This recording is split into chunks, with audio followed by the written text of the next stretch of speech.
Yo, moi c'est Victor. Première vidéo qui, je l'espère, va te mettre directement dans l'ambiance que j'ai envie de donner à cette chaîne YouTube. J'ai fabriqué la clé du monde, rien que ça, et je vais t'expliquer pourquoi je l'ai appelé comme ça et surtout pour qui je l'ai fabriqué.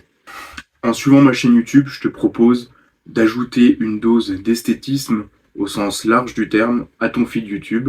Je pense que c'est quelque chose d'important d'être confronté, d'être en lien avec le côté esthétique de notre monde au jour le jour. Et donc, c'est ce que je vais te proposer à travers ma chaîne YouTube.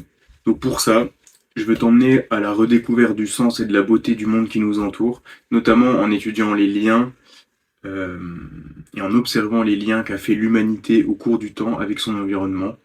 Je te proposerai ensuite de voir comment je matérialise ces idées pour faire passer une idée de l'esprit à la main. Ça, c'est une des notions les plus importantes que j'ai envie de transmettre à travers le travail que je fais.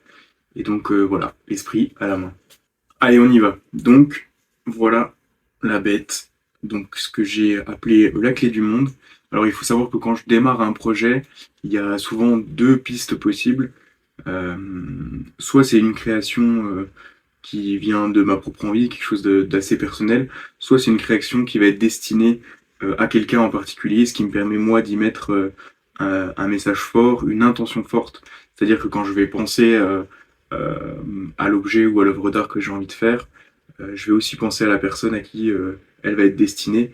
Et donc ça me permet de, voilà, de, encore une fois, mettre ce message fort et cette intention dans un objet.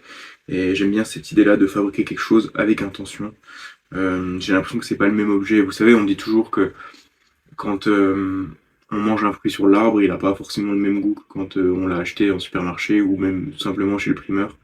Et donc c'est un petit peu cette idée-là de voilà, mettre un petit peu de cette énergie dans un objet. Donc je vais remettre un petit peu de contexte, un petit peu de cadre. En fait, il faut savoir que dans mon entourage professionnel ces derniers temps, il y a eu deux naissances. Du coup, dans ce genre de cas, généralement, si dans l'équipe ça se passe bien, etc., il y a toujours une cagnotte qui se met en place pour les deux jeunes parents. Mais cette fois-ci, j'avais pas trop envie de participer à cette cagnotte. En tout cas, j'avais envie de participer, mais autrement, parce que la cagnotte, je trouve ça hyper impersonnel. Et puis de deux, j'avais envie d'offrir quelque chose plutôt au nouveau-né directement. Voilà, quelque chose qui puisse accompagner le nouveau-né dans sa vie. Voilà, qui a un message et une symbolique qui puisse être intéressante.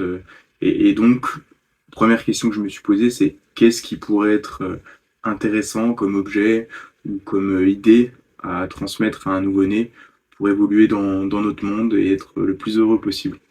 Donc, comme je vous l'ai dit, j'ai envie, quand je crée quelque chose à destination de quelqu'un, j'ai envie de mettre un message fort et là, en l'occurrence, une symbolique forte. Donc, j'ai pensé à la clé. Parce que la clé, c'est un symbole de passation, c'est quelque chose qui ouvre, qui peut ouvrir des portes, qui peut ouvrir un coffre. Euh, et là, en l'occurrence, j'avais envie de faire une clé qui ouvre le monde et qui permet de s'ouvrir au monde également. Donc voilà, j'ai mon idée de base, je pars sur une clé. Ensuite, je me suis dit, ok, une clé. La clé du monde, c'est ça que j'ai envie de faire, c'est ça que j'ai envie de donner à ces deux nouveau-nés. Et du coup, qu'est-ce que ça peut être la clé du monde? Et en fait, en y repensant, je me suis rappelé d'une notion que j'aime beaucoup et qu'on retrouve vachement dans l'humanité, c'est-à-dire notamment au niveau des religions, au niveau des traditions, au niveau de la spiritualité que, que, que l'homme a développé au cours du temps. Et cette notion, c'est l'alignement du corps, de l'âme et de l'esprit. Et, euh, et voilà, je trouve que ça a une bonne clé pour évoluer dans ce monde que d'essayer d'aligner son corps, son âme et son esprit. En tout cas, de mon point de vue, ça peut être une bonne clé pour la vie. Donc ce que j'ai fait, c'est que je suis allé chercher les symboles associés au corps, à l'âme et à l'esprit. Et donc on commence avec le carré pour le corps, c'est la stabilité, la matérialité et les limites physiques. Donc avec ces quatre côtés égaux, ça représente aussi l'ancrage dans la matière, ça peut représenter les quatre éléments, euh, les quatre saisons et les quatre directions du monde, donc nord, est, sud, ouest. Et donc voilà pour le carré associé au corps. Ensuite, on a le rond qui symbolise l'âme. Donc le rond, c'est tout ce qui va être la perfection, l'unité, l'infini. Il n'a pas de début, il n'a pas de fin. C'est aussi une métaphore du cycle de la vie. Ça peut représenter la complétude intérieure et l'élan spirituel, donc vers le spirituel. Et pour finir, on a le triangle pointé vers le haut, c'est important pour symboliser l'esprit. Donc il représente l'élévation, la quête de sens et la connexion au divin. On a la notion de mouvement vers le haut, donc vers la lumière, la conscience supérieure. Et c'est une forme dynamique qui unit la base matérielle au sommet plus spirituel. À ce moment-là, dans ma tête, je me dis, c'est bon, j'ai tout ce qu'il me faut pour créer un super beau petit objet. Donc une clé qui comprendra les trois formes dont je viens de parler, le carré, le rond et le triangle. Et à côté de ça, je repensais aussi aux objets euh, qui nous ont accompagnés au cours de notre vie. Des objets qui font appel des fois à des souvenirs, qui soient joyeux ou pas, mais des objets qui voilà, ont toujours été à nos côtés en grandissant. Et du coup, je me suis dit que j'avais envie aussi de faire quelque chose qui puisse être utile dans un premier temps de vie, donc plutôt ludique sous forme d'un jeu. Donc j'avais pensé à un petit hochet. Euh, donc là, on voit que ça peut faire office de hochet, mais j'ai aussi pensé euh, au puzzle, parce que souvent on offre des puzzles aux jeunes enfants, des puzzles assez simples avec des formes comme ça, donc le projet se portait bien à cette idée aussi. Donc c'est ce que j'ai fait. Et c'est aussi là que je vais pouvoir filer la métaphore, parce qu'en fait, on a un petit puzzle, et ce puzzle, il a qu'un seul sens, à l'image de la vie, c'est d'aligner son corps, son âme, et enfin son esprit. Et une fois qu'on a aligné les trois, on a la clé du monde. La clé pour ouvrir le monde et s'ouvrir au monde. Donc la boucle est bouclée, comme on dit. Et, et voilà, je suis assez content de ce petit objet qui est à la fois ludique dans un premier temps de vie et qui, après coup, pourra peut-être être placé dans son environnement comme une petite décoration et puis peut-être comme un rappel à cette notion d'alignement du corps, de l'âme et de l'esprit. Si toutefois l'enfant est au courant, parce que je sais encore pas si je vais le dire, si je vais expliquer ça aux parents pour qu'ils puissent à leur tour l'expliquer à leurs enfants, ou si je vais juste laisser cet objet tel quel et espérer,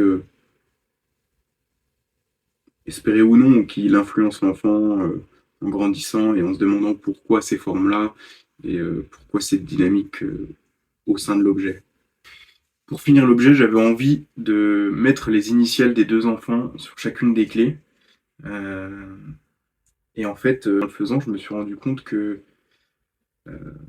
ça allait signer automatiquement cet objet d'art. D'habitude, je le fais consciemment. Et là, j'ai pas eu besoin parce qu'en fait, ces deux enfants s'appellent respectivement euh, Valentina et Gabriel. Et en fait, quand vous prenez les deux initiales, bah, ça retombe sur mes propres initiales aussi. Donc, c'était parfait. J'ai trouvé ça assez touchant. Je l'avais pas remarqué en créant cet objet. Et au final, je sais pas comment dire, je trouve ça assez dingue de retomber sur. Ouais, je trouve ce heureux hasard ou cette synchronicité est assez folle. Et je prends ça comme un signe du fait que c'était le bon objet à faire pour accueillir ces deux bébés dans le monde. Et voilà, j'espère que cette clé, cette petite clé, ce petit objet te parle, et surtout qu'il parlera aux futurs propriétaires, donc à Valentina et à Gabriel, que ça pourra les accompagner au long de leur vie, d'abord comme un jeu, puis ensuite comme une petite dégo, comme je le disais tout à l'heure. Et peut-être par moment qu'ils l'utilisent comme un espèce de pense-bête pour penser à cette notion, et voilà, peut-être se recentrer par moment. Donc si cette vidéo t'a plu, n'hésite pas à t'abonner. Tu peux aussi me suivre sur Instagram sous le nom Touche des Bois. Donc Touche des Bois, c'est c'est le nom derrière lequel je montre toutes mes œuvres d'art. Et tu peux aussi m'écrire si tu as une remarque, si tu as un commentaire, une question, bah, je te répondrai avec grand plaisir. Allez, peace!